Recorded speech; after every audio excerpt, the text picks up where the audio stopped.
اعوذ باللہ من الشیطان الرجیم بسم اللہ الرحمن الرحیم انا انزلناہ فی لیلۃ القدر وما ادراک ما لیلۃ القدر۔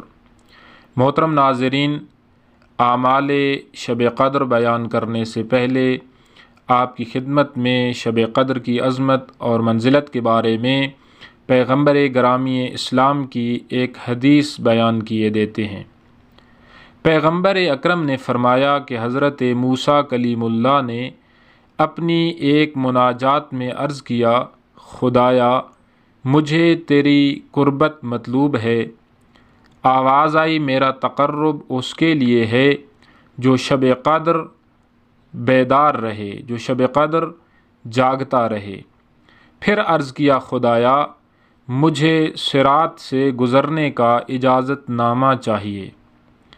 آواز قدرت آئی، یہ بھی اس کے لیے ہے جو شب قدر میں مسکینوں اور بیچاروں کی مدد کرے۔ پھر عرض کیا، خدایا مجھے جنت کے درختوں اور میووں کی طلب ہے۔ آواز آئی، یہ بھی اس کے لیے ہے جو شب قدر میں تسبیح میں مشغول ہو۔ حضرت موسیٰ نے کہا، خدایا آگ سے نجات چاہتا ہوں۔ آواز آئی، یہ بھی اس کے لیے ہے جو شب قدر استغفار کرے۔ یہ رات شب استغفار ہے، شب مغفرت ہے، اور یہ رات وہ رات ہے کہ جس میں انسان کی تقدیر کو تدوین کیا جاتا ہے، جس میں انسان کی تقدیر کو لکھا جاتا ہے۔ آئیے ہم آج کی رات کے اعمال بیان کرتے ہیں۔ آج کی رات کے اعمال میں سے پہلا عمل غسل ہے۔ غسل کا وقت غروب کے نزدیک ہے تاکہ نماز مغرب اسی غسل کے ساتھ ادا کی جائے۔ غسل کا طریقہ یہ ہے کہ سب سے پہلے نیت کرے کہ غسل شب قدر کرتا ہوں یا کرتی ہوں سنت قربتاً الی اللہ۔ اس کے بعد سر اور گردن کو دھویا جائے تاکہ کوئی جگہ خشک نہ رہے۔ اگر کوئی چیز ایسی بدن پر موجود ہے جلد پر کہ جو پانی کو جلد تک پہنچنے سے مانع ہو تو اس کو برطرف کرنا ضروری ہے تاکہ پانی جلد تک پہنچ جائے۔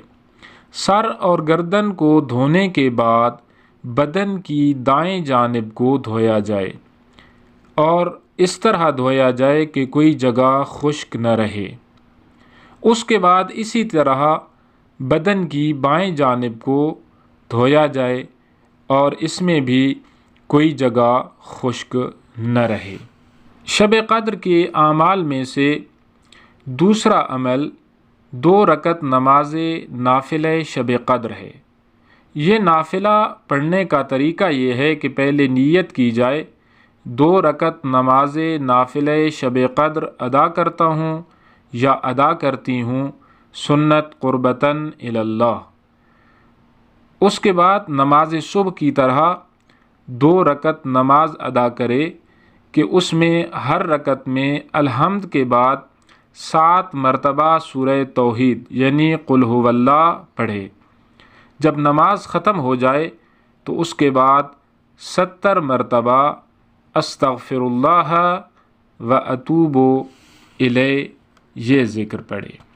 شب قدر کے اعمال میں سے تیسرا عمل شب بیداری ہے، یعنی یہ رات جاگ کر گزارنا۔ حضرت امام محمد باقر علیہ السلام کا فرمان ہے، آپ نے فرمایا، جس نے بھی شب قدر کو جاگ کر گزارا اس کے گناہ بخش دیے جاتے ہیں، چاہے تعداد میں آسمان کے ستاروں، وزن میں پہاڑوں اور پیمانے میں سمندر کے برابر ہی کیوں نہ ہو۔ لہٰذا یہ رات غفلت کے بجائے انسان کو بیدار ہو کر گزارنی چاہیے، اور اس طرح گزارنی چاہیے کہ انسان سے کسی گناہ کا ارتکاب نہ ہو، بلکہ انسان اس رات کو اعمال صالحہ انجام دے۔ اس رات کا چوتھا عمل 100 رکعت نماز کا پڑھنا ہے، جس کا طریقہ یہ ہے کہ وہ نماز صبح کی طرح پڑھی جائے، لیکن بہتر ہے کہ ہر رکعت میں الحمد کے بعد 10 مرتبہ سورہ توحید یعنی قل هو اللہ پڑھی جائے۔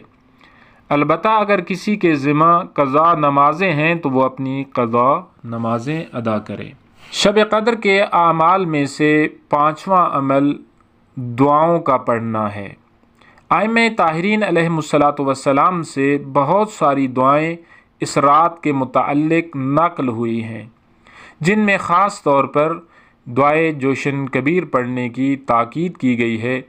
دعائے جوشن کبیر مفاتیح الجنان میں اور دیگر دعاؤں کی کتابوں میں موجود ہے۔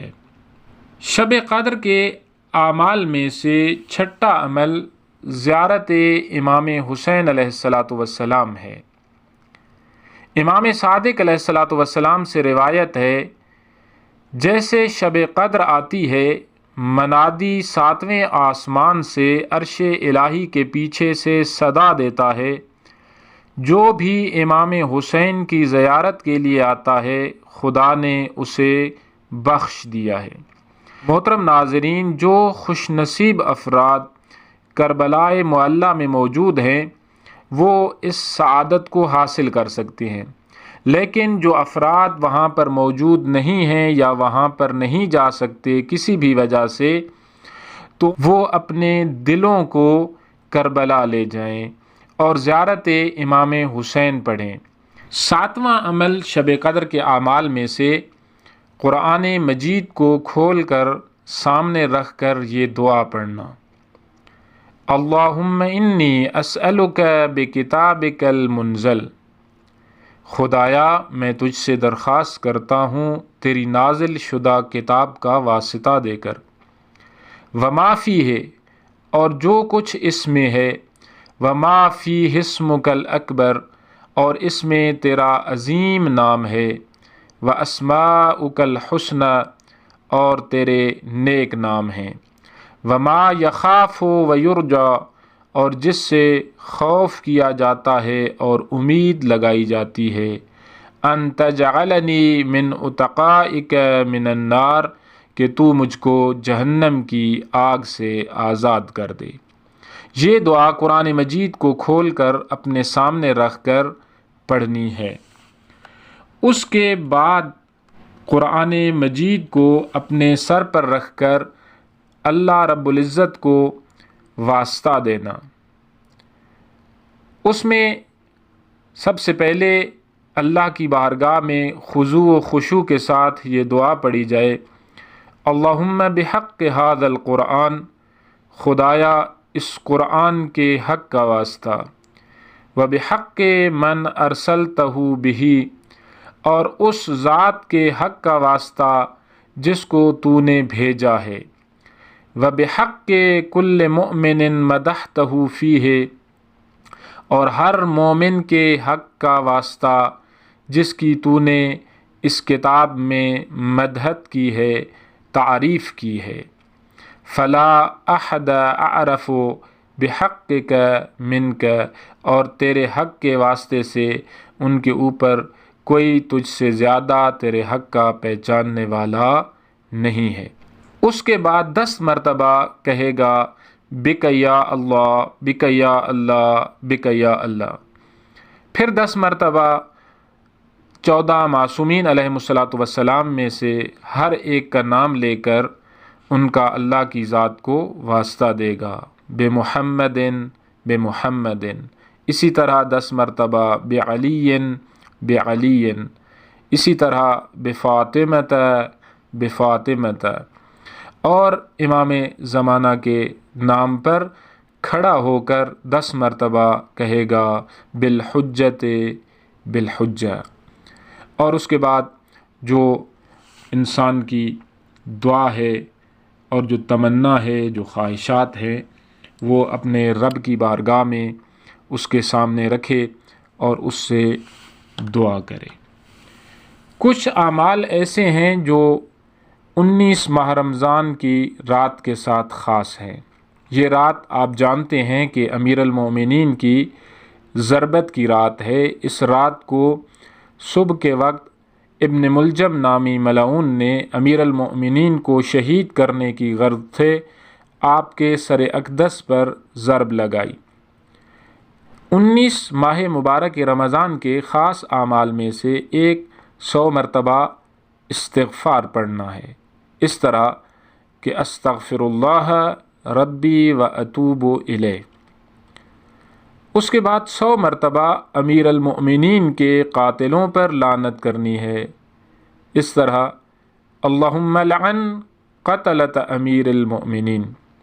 اس کے علاوہ مفاتیح الجنان یا دعاؤں کی دیگر کتابوں میں جو 19 رمضان کی رات سے مخصوص دعائیں موجود ہیں ان کو پڑھا جائے۔ یہ رات یاد پروردگار میں، عبادت پروردگار میں بسر کی جائے۔ اس رات میں اپنے گناہوں کی مغفرت، اپنے وقت کے امام کی نصرت کو طلب کیا جائے۔ اس رات میں اپنے مرحومین کو، اپنے والدین کو، اپنے دوستوں کو اور اپنے رشتہ داروں کو یاد رکھا جائے۔ دعا ہے اللہ رب العزت ہم سب کو اس رات میں بہتر انداز میں اعمال کرنے کی توفیق نصیب فرمائے، تاکہ یہ رات ہمارے لیے باعث سعادت قرار پائے۔ والسلام علیکم ورحمۃ اللہ وبرکاتہ۔